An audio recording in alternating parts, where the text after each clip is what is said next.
Hey guys welcome. और उस video में बात करेंगे नेवलिंक के बारे में। इसकी यूज़ क्या है।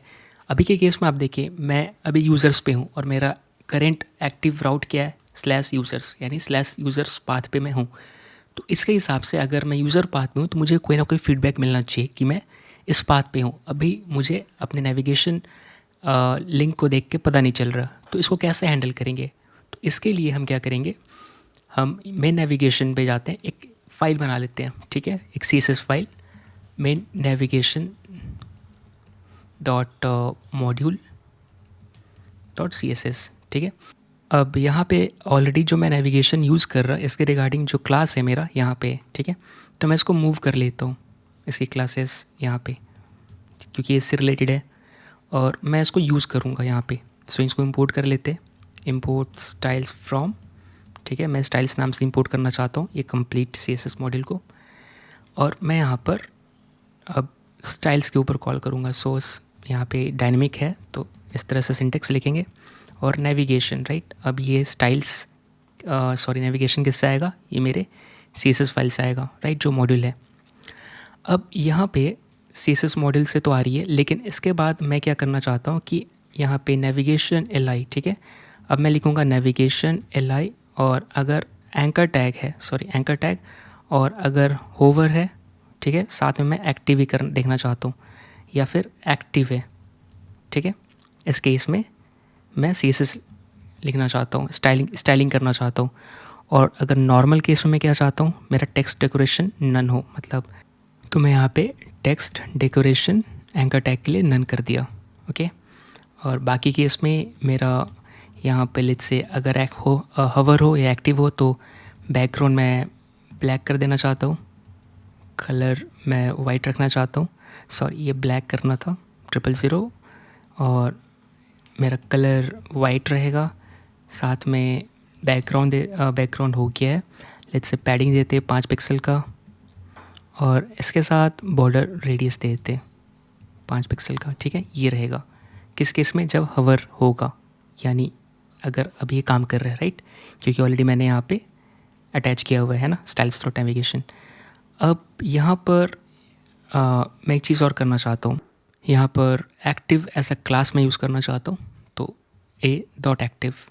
अब मैं यहाँ पर लिंक की जगह navlink यूज़ करूँगा, तो इसको इंपोर्ट करना पड़ेगा navlink, और यहाँ पर लिंक को मैं navlink कर देता हूँ।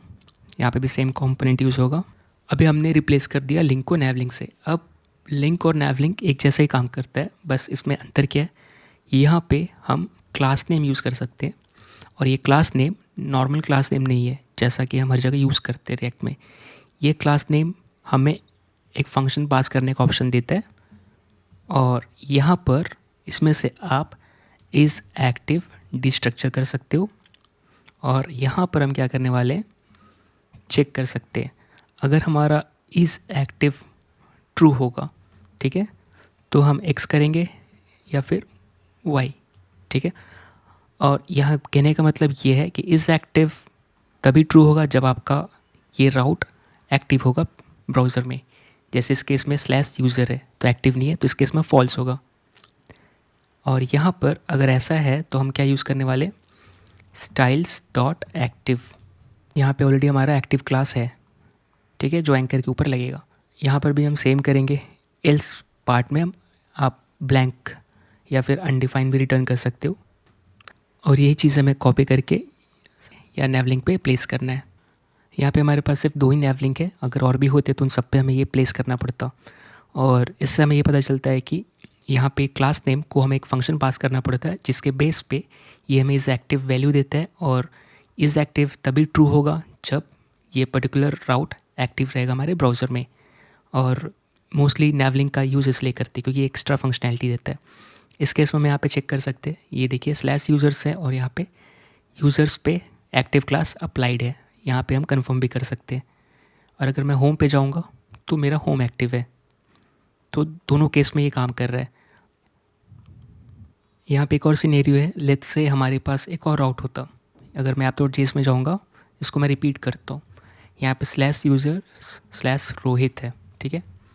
और इस पर्टिकुलर पाथ के लिए मैं कौन सा कंपोनेंट लोड करना चाहता हूँ, सेम यूज़र पेज। अब मैं इसके लिए लिंक ऐड कर लेता हूँ, तो मैं इसी को रिपीट कर दूंगा यहाँ पर, और यहाँ पे सिर्फ मैं पर्टिकुलर रोहित यानी जो मेरा राउट है यहाँ पर स्लैश, इसको मैं यहाँ पे लिंक के थ्रू एक्सेस करने के लिए ट्राई कर रहा हूँ, नैव लिंक के थ्रू, और मैं यहाँ पे रोहित लिख देता हूँ।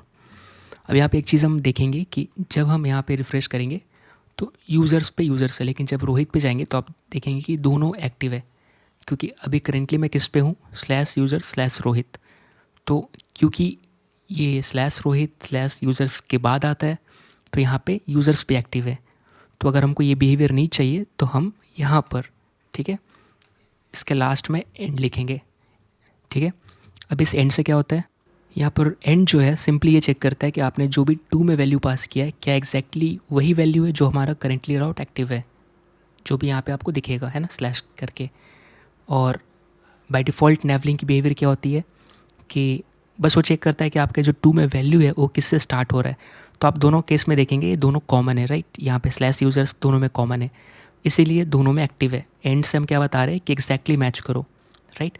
तो अब हम एंड यूज़ कर रहे हैं तो आप देख सकते हो आप जिस पे जाओगे वही एक्टिव रहेगा, इवन दो यूज़र्स में भी स्लैश यूज़र्स है, रोहित में भी स्लैश यूज़र्स है, लेकिन इस केस में भी जो करेंटली एक्टिव है एग्जैक्टली जो वैल्यू मैच हो रहा है वही ट्रू है, और इसी के लिए एक्टिव क्लास इसी पे अप्लाई हो रहा है। तो आई होप आपको ये समझ में आया होगा कि बाय डिफ़ॉल्ट नैवलिंक कैसे काम करता है, कैसे चेक करता है, राइट, कि कौन सा क्लास एक्टिव है, और लिंक और नैवलिंक में क्या डिफरेंस है। तो अब इसको रिवर्ट कर देते हैं, यहाँ लिस्ट हटा देते हैं, बस ये समझाने के लिए हमने चेक किया था। और यहाँ से भी हमें हटाना पड़ेगा app.js से।